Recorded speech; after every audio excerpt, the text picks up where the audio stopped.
All right, let's start with the softball then. So, what was your favorite part about filming season 1? Oh my god. Yeah, go ahead.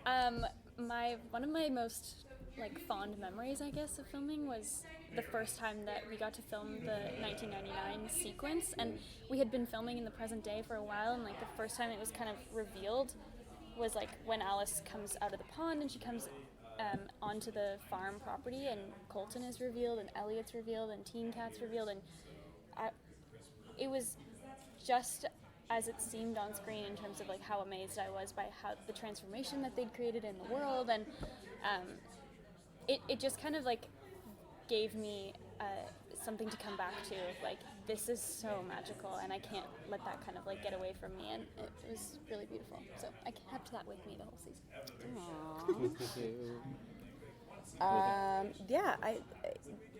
It's hard to pick. It's always a question. What was your favorite moment? There's so many favorite moments, so it's always a hard question because you don't want to be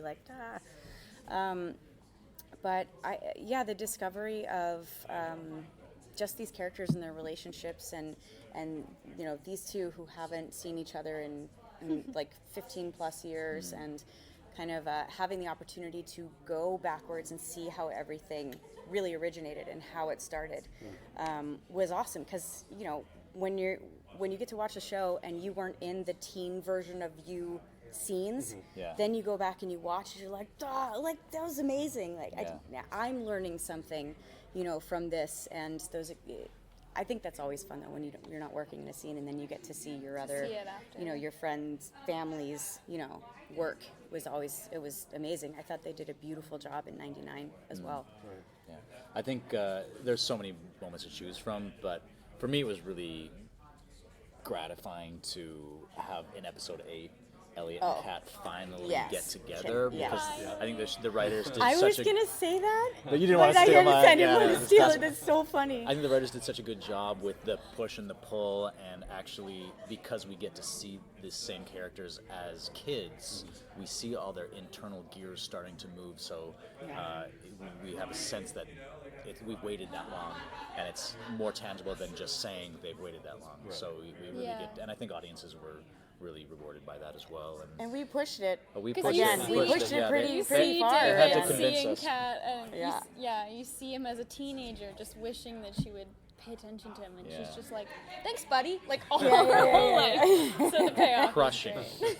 Yeah, and we had 10 minutes to film that entire thing because we were losing the light, and it came together so magically and so beautifully.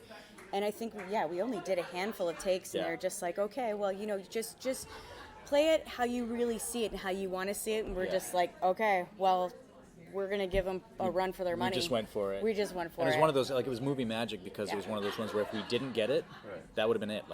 We didn't have the chance to do it over, and the sun was perfect in the sky, and it's just one of those really fun awesome. to be an actor that day. That's awesome. It's also fun to work with Chyler Leigh. He's all right. Thank you. What are the challenges then when you're playing a character who's also being portrayed by another actor? Do you have regular get-togethers to discuss your mannerisms and things like that? How exactly does that work? And what challenges do you face doing that? You did more of a process then. Yeah, well, at the beginning of the show, we were also hampered by still being under COVID protocols, shooting up in Canada, so some of it was limited, but we kind of did whatever we could. David Webster, who plays young Elliot, and I, we did some Zooms and figured out mannerisms and things as best as we could, but I would also say, to a healthy degree, we lucked out with the casting being exceptional, just an exceptional match, and I think the younger cast had the opportunity to review a lot of the tape, and so it's just about getting specific with the way the body moves and where the energy centers are, and trying to just let it be small but natural. Organic, So it's like an ongoing process as well as you film it. Yeah, definitely. Yeah. And I think the two of them continue to head to look at what was filmed in the first season and take stock of what was established and kind of where we're headed. Mm-hmm. And also the writers too are melding us. They see things that David does, and young Cat does, and they're sort of everybody's weaving. Yeah. It's a multi-weave. Yeah, a multi-weave? You know, Is it a multiverse multi-weave? It's your classic multi-weave. Just a classic. That old thing. Yeah, as one does. Chyler and Sadie, for you, the two of you, so often television you're not filming in chronological order. For this first season, you were doing 2 episode blocks. How challenging was it to tap into your characters' emotional journeys as they're discovering things from the past and now bringing to the present? How did you keep track of it?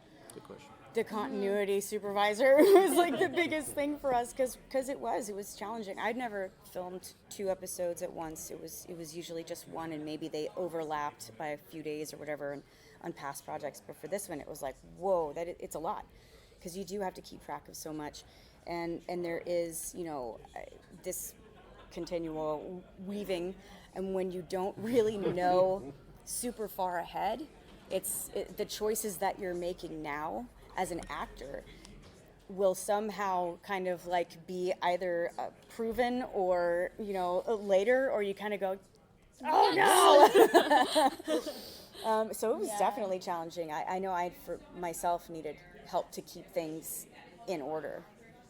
And I also feel like for me playing Alice, I have relationships with people in the past and people in the present that are the same person in the story, but to Alice they had to feel really different, because it's like that was kind of the crux of her like confusion or kind of like pain about like not being able to relate to her mom in the present.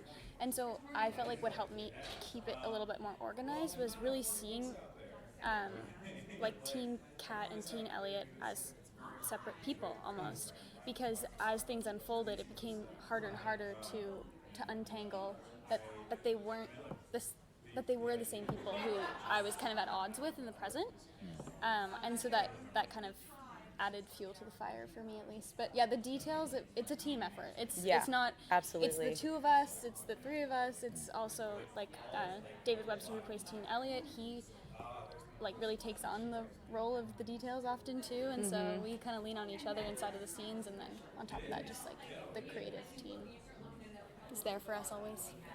So I find the show's chronology weird because it's like the past is 25 years ago, but we all know 1999 was just 10 years ago. Exactly. You guys know what I'm talking Right. about. Yeah. 100%. So did you reach out to them at any point and be like, was this really what it was like in the 90s? Or did you guys find yourself saying like, oh no, you have to say this way, or you have to wear this because that's how it was back then?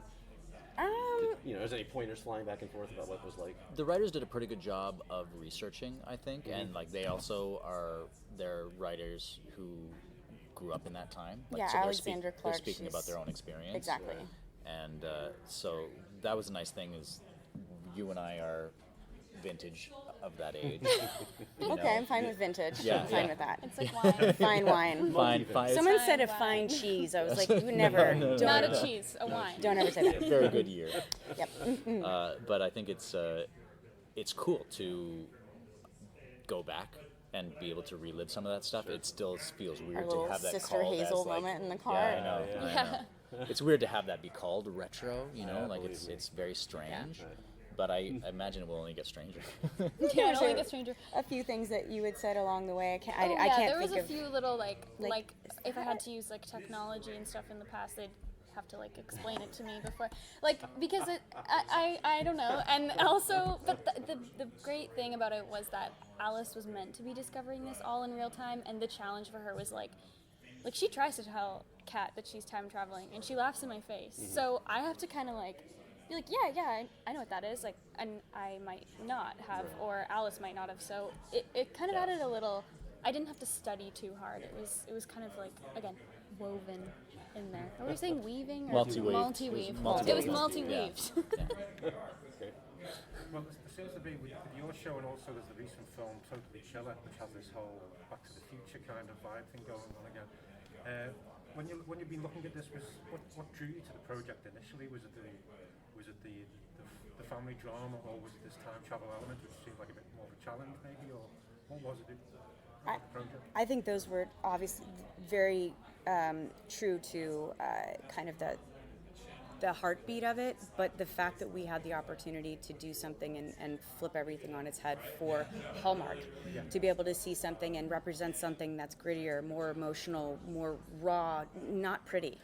Like I know there was moments for myself just physically going like, I don't even want to watch that scene because I probably have snot coming down my face, and like we just wanted to keep it as real as possible and authentic.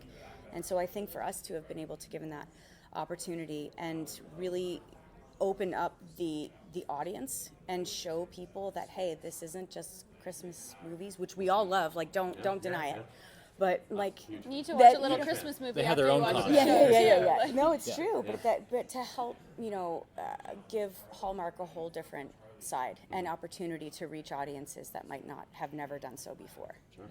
And to be breaking new ground, like there's a reason that this show is now at New York Comic Con, Right, which we're very proud of and very excited, and hoping that even more volumes of people are going to come and start enjoying the show, because I think when you're doing something artistic, it thrives on exploration. So for me, I just began to salivate at the idea of doing something that hadn't been done before, and specifically for my character, the idea of playing a guy who has been kind of caught in a time loop, who has been had his future foretold for him, and how to sort of figure that out mentally and deal with it was really exciting to me.